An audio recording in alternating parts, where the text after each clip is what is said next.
আস্তে আস্তে জোরে ছিলাম।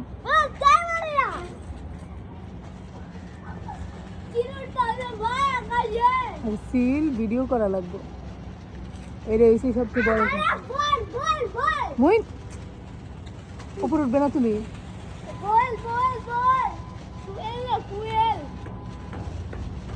শক্তি নাই তোর বাপের গায়ে। শক্তি থাকবে না, উড়াইছে কেমনে রে দাদা? ভালো ছাড়ো, খালো লাটাই টান লাগবে। ধরে ধরে রাখতে পারবা? ওটাই তো বেশি মজা লাগবে। আমরা উপরে গেলাম। মুবিন আস্তে কথা বলো। না উপরে যাবে না তুমি, কেন আমো? উপরে যাবে না। ছাড়ো ছাড়ো ছাড়ো ছাড়ো বাবা ছাড়ো। এই এদিকে লাফ দিও। আর আড্ডি ফাটা গেলাম আমি, বাবা ও ছাড়ো। পাজি হয়ে গেছে না। ও নেক্সট টাইম লাগ গুড ইউ। মুবিন আমো সাহস কমা, সাহস